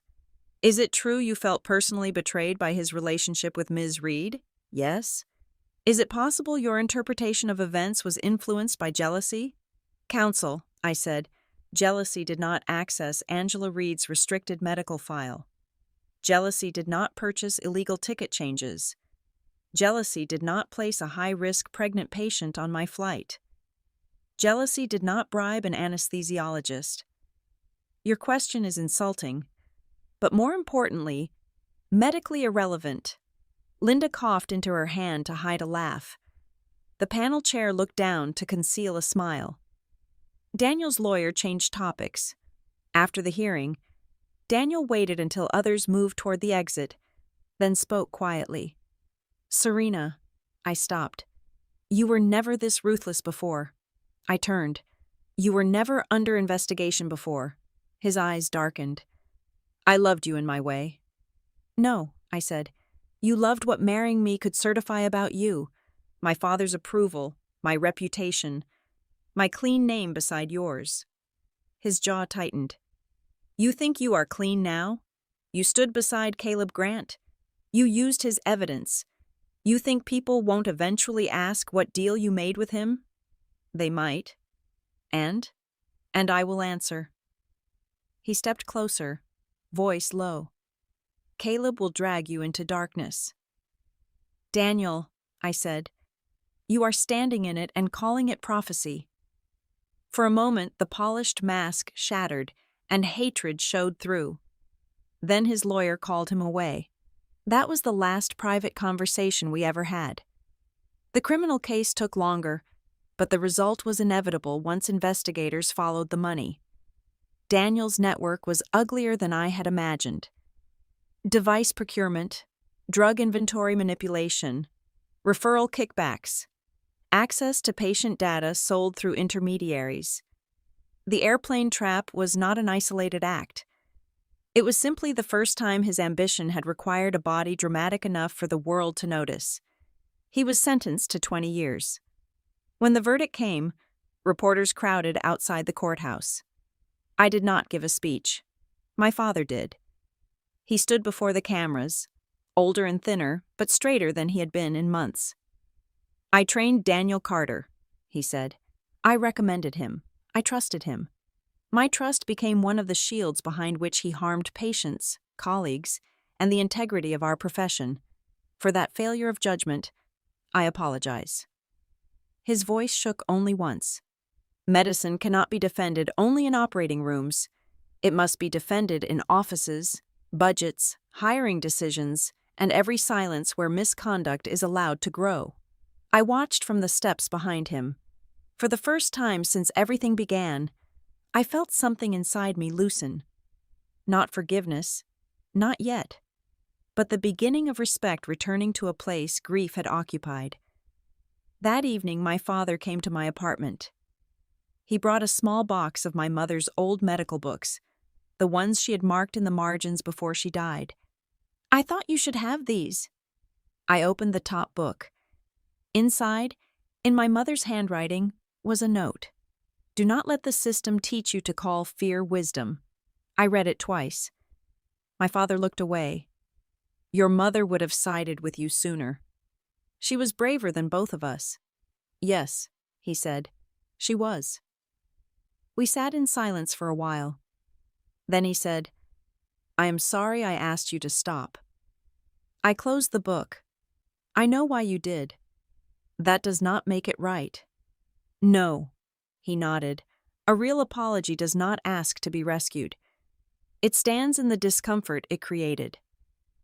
That was how I knew his was real. She stole my airplane seat, then begged me to save her life. Chapter 8. The house Richard Reed built. Richard Reed's empire did not collapse in one dramatic explosion. It rotted open. At first, Whitestone Health Group tried to present the scandal as the isolated misconduct of Daniel Carter and a few corrupted employees. Press releases used the phrases, "All institutions keep ready for disaster," individual violations, full cooperation, internal review, renewed commitment, patient-centered values. Then Wallace's faction released the procurement files. Then regulators froze several contracts. Then investors demanded a special audit. Then former employees began talking. A nurse from a rural branch hospital described expired supplies being relabeled. A procurement assistant produced spreadsheets showing inflated equipment prices. A former driver testified that envelopes of cash moved between executives and vendors before major purchase approvals. Families of patients came forward with stories that had once been dismissed as misunderstandings. Richard Reed had not built a hospital group. He had built a market that sold trust and called it care. Caleb Grant remained invisible, but his fingerprints were everywhere. Not legal fingerprints, strategic ones. A document released at exactly the right hour. A witness protected before intimidation arrived. A competitor suddenly willing to speak. A stock movement that punished silence and rewarded betrayal. Wallace became the public face of reform. He gave speeches about transparency. He expressed pain at discovering misconduct. He promised a new era for Whitestone. Linda watched one of his interviews in my office and snorted. If hypocrisy had a medical code, he would need emergency treatment. He helped take Richard down. He also helped build the house. Yes. Are we pretending he's good? No, we are using the fact that he needs to look better than Richard. Linda pointed at me. You have become terrifyingly practical. I learned from terrible teachers. Angela left the city before the final restructuring vote. She came to the clinic office at Whitestone one last time with Noah in a carrier. She looked healthier, though still fragile. Her hair was tied back. She wore no makeup.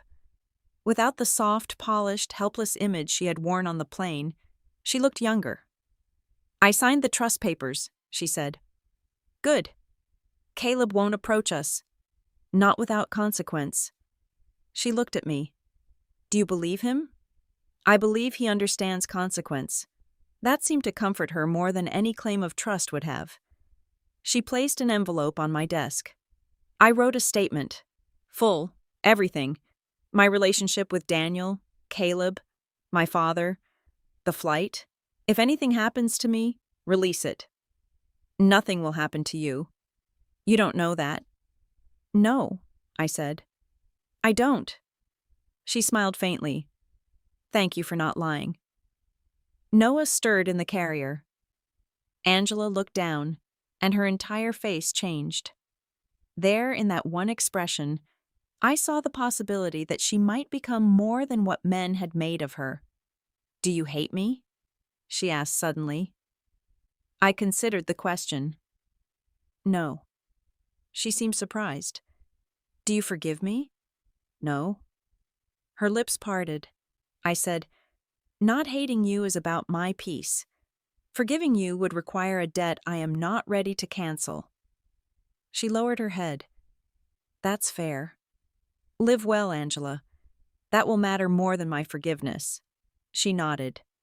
Before leaving, she turned back. I did steal your seat. Yes. It was a stupid seat. It was my seat. For the first time, she gave a small, real laugh. I hope you always get the window now. Me too. Then she left. I never saw Angela Reed again. Later, Linda heard through a lawyer that Angela had moved to a quiet town under a new arrangement, with enough money to live safely and enough legal protection to make approaching her inconvenient for anyone with bad intentions. I hoped that was true. As for Caleb, he sent one message after Angela left. The child is safe. That was all. I replied with one word. Good. He did not answer. Some connections are strongest when kept short. My own departure from Whitestone happened more quietly than people expected. After Daniel's sentencing and Richard's removal, reporters still wanted interviews. Medical journals wanted essays. Women's magazines wanted portraits of the fearless doctor who fought an empire. A documentary producer sent an email with the subject line, "Your story can inspire millions." I deleted it. Inspiration is another cage if other people build it around you.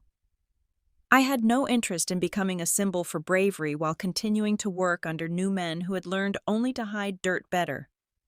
So I wrote my resignation. 1 page. No accusations, no drama. Only a statement that I was leaving to pursue independent clinical work focused on women's health and high-risk pregnancy support. The hospital president called me. Wallace's new interim director called me. Even Wallace himself requested a meeting. I declined. My father did not. He came to my office the day I packed. The shelves were half empty. My framed certificates leaned against the wall. My white coats lay folded in a box. For a while, he stood in the doorway.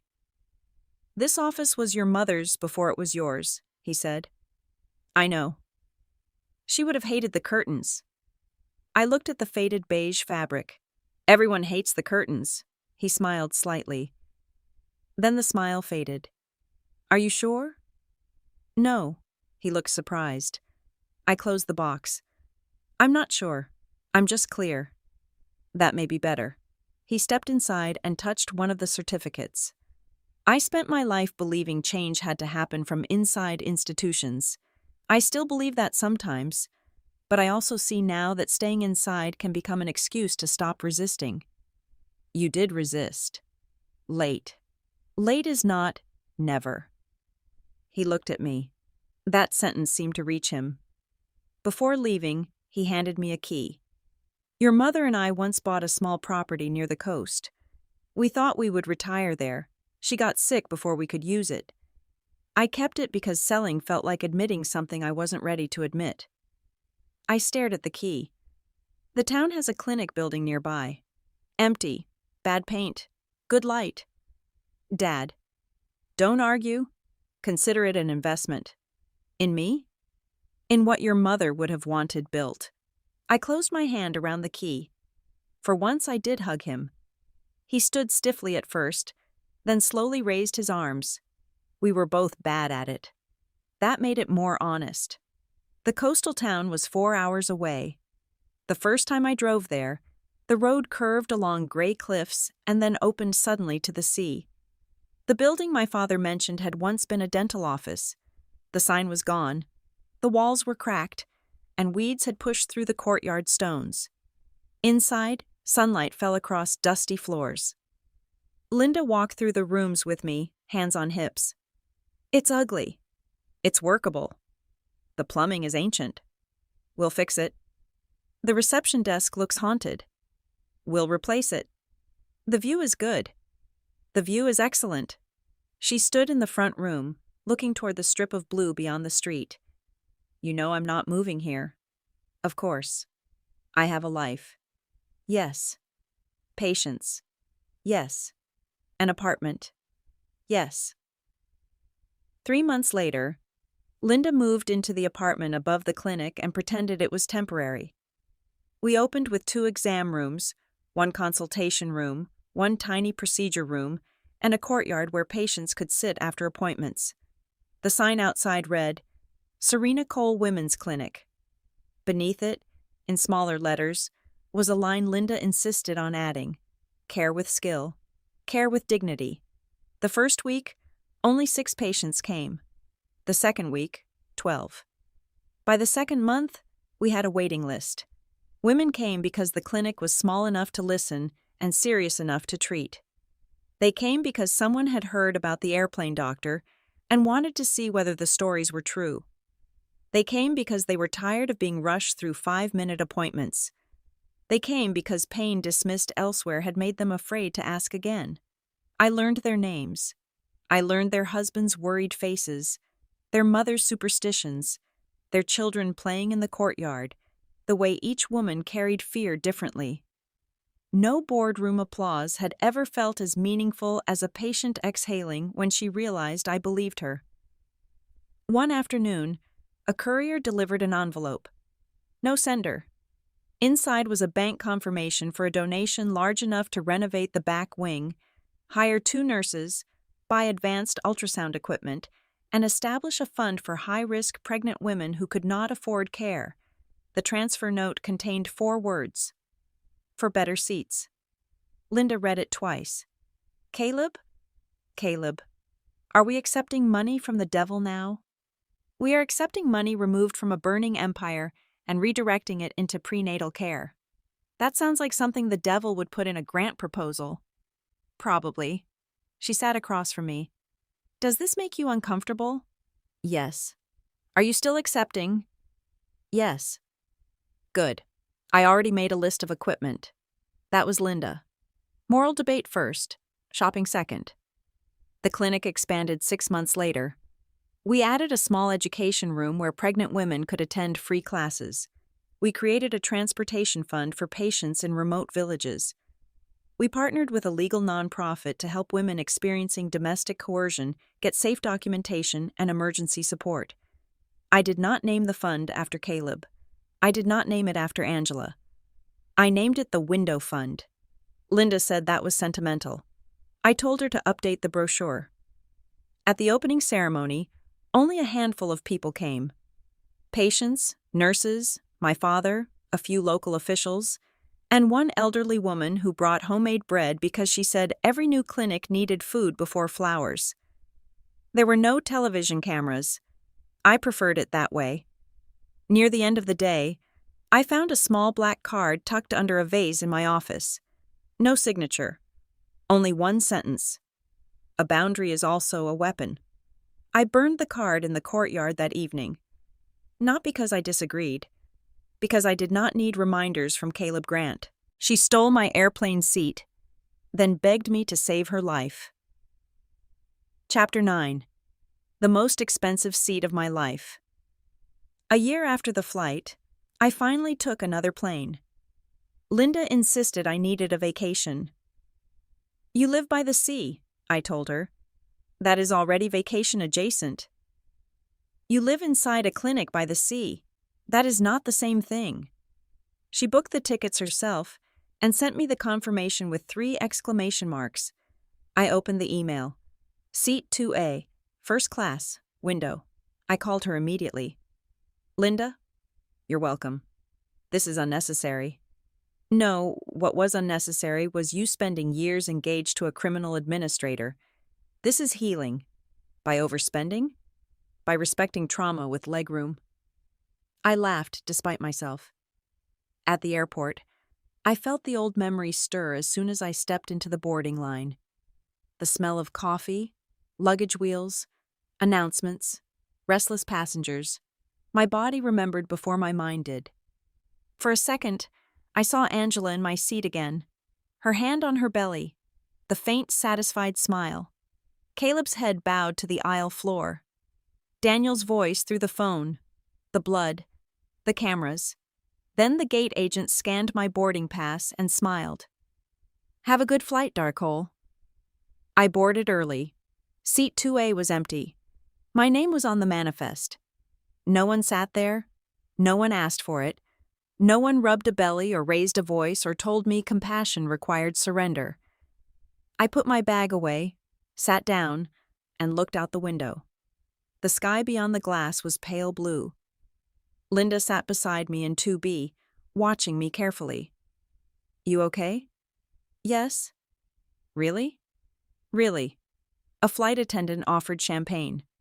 Linda took one. I took water. She eyed me. Growth? Hydration. Less dramatic. More medically sound. The plane took off smoothly. As the ground dropped away, I thought about how strange life is. One stolen seat had revealed a fiancé's corruption, a patient's desperation, a father's compromise, a corporation's rot, and a revenge plan 20 years in the making. It had destroyed the future everyone else planned for me and given me one I chose myself. People later asked whether I wished I had handled the seat differently, called the flight attendant, forced Angela to move, avoided the upgrade, avoided the trap. But that question assumes life rewards correct choices with clean outcomes. It does not. Sometimes every available choice is dirty because someone else has dragged mud into the room. The best you can do is choose the dirt you are willing to wash from your own hands. If I had fought for 15A, maybe the crisis would still have happened with me beside Angela, trapped before I understood the plan. If I had surrendered silently and stayed in economy, maybe Daniel's script would have worked faster. If I had refused to help entirely, Angela and Noah might be dead, and Daniel might have turned my refusal into his shield. Instead, I stepped away. I paid for distance. Distance gave me time. Time gave me conditions. Conditions gave me evidence. Evidence gave me a way out. That is why I never regretted the $1,800. Not once. A few weeks after that vacation, a letter arrived at the clinic. The handwriting was unfamiliar. The postmark came from a small town far away. Inside was a photograph. Angela stood on a beach holding Noah. He was bigger now, round-cheeked, serious-eyed, wearing a blue sun hat too large for his head. Angela looked tired, but peaceful. On the back, she had written one sentence. "He likes windows." I placed the photo in a drawer, not on the wall. Some stories do not need display. They only need a place where they can rest. My father visited the clinic often after that. At first, he claimed he came to inspect my equipment. Then he claimed he came because the coastal air helped his blood pressure. Eventually, he stopped giving reasons. Patients called him Dr. Robert, and he pretended not to enjoy it. One afternoon, I found him teaching a nervous young father how to hold a newborn. My father had delivered thousands of babies in his life, but I had rarely seen him so gentle. The young father looked terrified. My father guided his hands patiently. "Support the head," he said. "There, like that. You're not holding glass. You're holding life. Be careful. Not afraid." I stood in the doorway listening. Be careful. Not afraid. Maybe that was what he had been trying to teach me all along. Maybe that was what he had forgotten. Maybe that was what I had finally learned. Linda found me there and whispered, "You're getting emotional." "I am observing." "Your eyes are observing water. Go check room 2. Bossy. Temporary staff should listen. I own half the coffee machine. Respect me." The clinic became my life, but not my cage. That was the difference. At Whitestone, success had always come with invisible strings. Titles tied to politics, reputation tied to silence, advancement tied to which powerful person found you useful.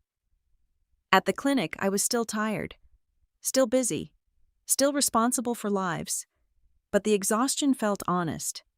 It came from work, not performance. There were hard days, a miscarriage we could not prevent, a patient who arrived too late after ignoring symptoms because another hospital had dismissed her, a husband who shouted in the waiting room until Linda threatened to call the police and I threatened to call his mother. Life did not become gentle because I chose dignity, but it became mine. That mattered. 2 years after the flight, Whitestone Health Group invited me to speak at a maternal safety conference. The invitation came under Wallace's new administration, with polished language about reform, patient autonomy, and ethical emergency care. Linda read it aloud in a theatrical voice. "We would be honored by Dr. Cole's presence as a keynote speaker." "No. You didn't even let me finish." "No. They're offering a large honorarium. Use it to buy chairs." "For us?"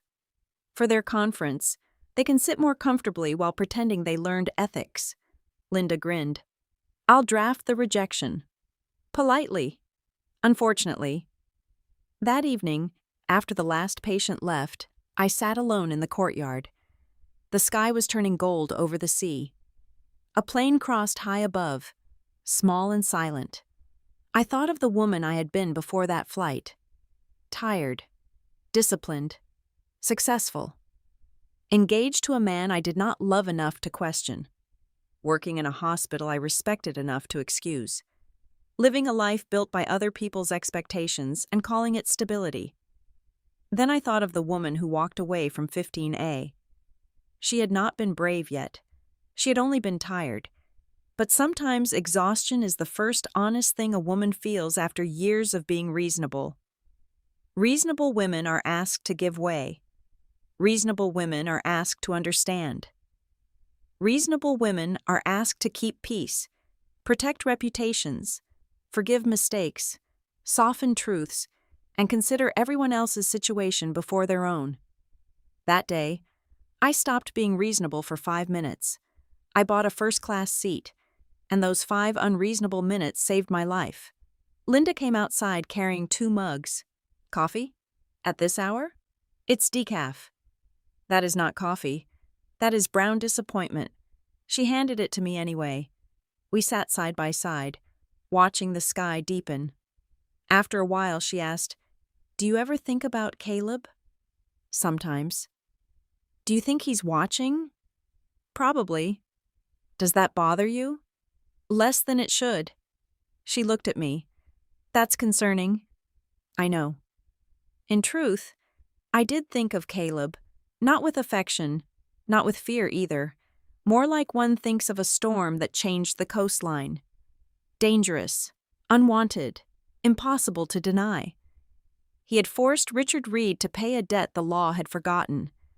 He had also used Angela, Noah, Daniel, Wallace, and me as pieces on a board. Both truths could exist. That was the hardest lesson.